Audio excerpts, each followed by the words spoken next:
पिंपळकोटे येथे टीव्हीचा स्फोट झाल्याने 1.5 लाखांचे नुकसान। घरात 18 विश्व दारिद्र्याने पती पत्नीला अश्रू अनावर। पाहुयात आमच्या प्रतिनिधी योगेश पाटील यांनी घेतलेला हा वृत्तांत। पारोळा तालुक्यातील पिंपळकोटे येथील भास्कर देवीदास पाटील यांच्या राहत्या घरात काल सायंकाळी 5:30 वाजेच्या सुमारास अचानक टीव्हीचा स्फोट झाल्याने घरात आग लागून सुमारे 1.5 लाखाचे नुकसान झाले। भास्कर पाटील व त्यांची पत्नी सायंकाळी ओट्यावर बसलेले असताना अचानक मोठा आवाज आल्याने पाहिले असता आगीने पेट घेत घरात सर्वत्र धूर पसरलेला होता। मात्र आग कशामुळे लागली ते कळत नव्हते। ग्रामस्थांना आगीचा धूर असल्याने समोरून आत जाता येत नव्हते, त्यामुळे घराची बाजूकडील भिंत फोडून आत प्रवेश करीत आग आटोक्यात आणण्याचा प्रयत्न केला।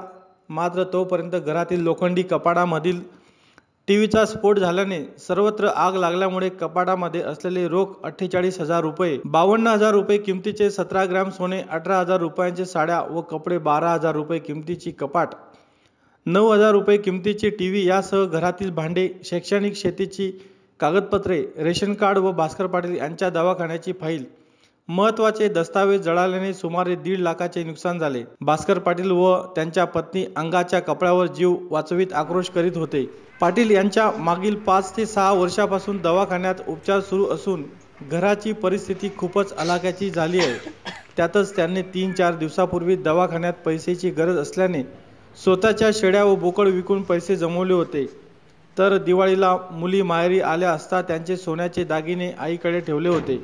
मात्र अचानक आग लागल्याने सर्वत्र होत्याचे नव्हते झाल्याने भास्कर पाटील या घटनेमुळे रस्त्यावर आले असल्याने त्यांना अश्रू अनावर झाले होते।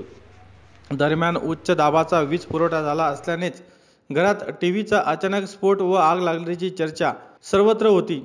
मात्र या घटनेमुळे भास्कर पाटील यांचे होत्याचे नव्हते झाल्याने ते रस्त्यावर आले आहेत।